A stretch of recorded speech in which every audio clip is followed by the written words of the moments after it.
deck of Sub. After that, Hoggy Q win for Ian against the Bridge Spam deck.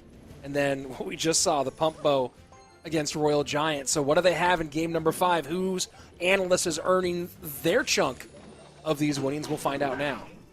And it's already interesting to see the Mortar because, you know, Mortar is notoriously paired with Miner, which Ian does not have available. But we did see Igor play a very good, you know, AQ Valkyrie Mortar deck yesterday where he was just spamming like crazy. So looks like Ian's going to go with one of these fun Mortar, like, Overwhelm decks. You know, Skeleton King, Skeleton Barrel, a lot of Swarm on the ground. I like these as well, but it is really tough to get damage on tower late game against a good player if you only have Mortars and Skeleton Barrels to do it. Well, Snowball, Bar Barrel, Arrows, and Log all out for Sub. So that's probably why you're seeing the delivery as part of that. But maybe Ian getting the read here of I can outswarm you because of that, all those small spells being gone. Yep, just quickly looking at what Sub has, he has a lot of different things that could potentially deal with a swarm, but the question is it a swarm of 5 or a swarm of 35, right? Like, he has Valk, he has the Ice Spirit, even the Royal Delivery is good for it, but will it be enough? And that's a great Phoenix to catch the Dark Goblin. I like the Dark Goblin play because it doesn't look like Ian has a great response to it, but a great Phoenix to keep it in right in its spawn spot so the mortar shot hits it. I saw Ian look at the camera twice during that play. I think he knows that was a lot of damage coming down from the mortar. Yeah. So clean sheet for Ian through the first minute 50 as Double Elixir gets closer. And he's taken the left-hand tower of his opponent down almost to halfway.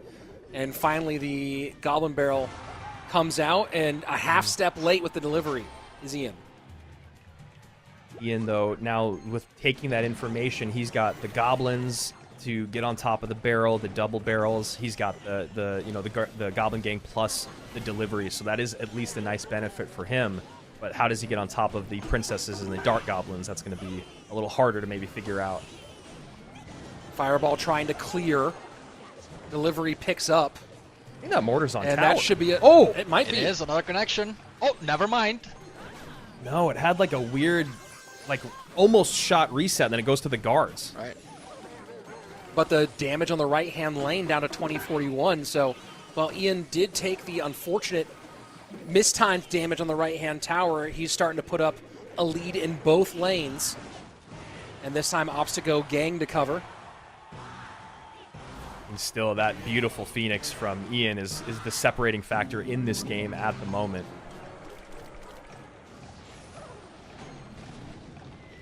And happy to take that -1 for the Fireball and tower.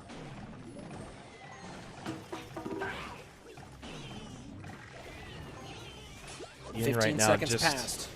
a minute 45 away from potentially being our first golden ticket holder. He's got a strong lead in this matchup. Yeah, massive. Strong lead in a deck that probably. doesn't typically gain a lot of ground. Right? It's not traditionally the best to play from behind with. Yeah, I mean, definitely not best to play from behind with. And, you know, when you're looking at all the responses and air defense that Sub has, and he also has a building, it's just that Ian has just been playing really, really clean. So all these defensive mortars will just help to make sure he takes no more damage while slowly either spelling away or doing the skeleton barrels. You know, it's just going to be pressure on Sub more and more. I think Ian is in a good spot here. Yeah, that's a great call there, Marco, because he doesn't need to do anything. His opponent has no spell power. He cannot get that damage lead back. Ian is happy to take fireball value wherever and whenever he can, especially now that he's in double and triple. Like, this is, I mean, I don't want to do this again, but it does feel like we might be getting our first golden ticket to the American. Although 1490, yeah. Although there's definitely been a couple of hiccups there. Controlling both the Princess and the Goblin Barrels and the Dark Goblins, as you highlighted there earlier, Andrew. So 25 seconds Ian to go. needs to make sure that he decides where this fight takes place. Nice delivery there. This is the hit. I mean, this is it right here.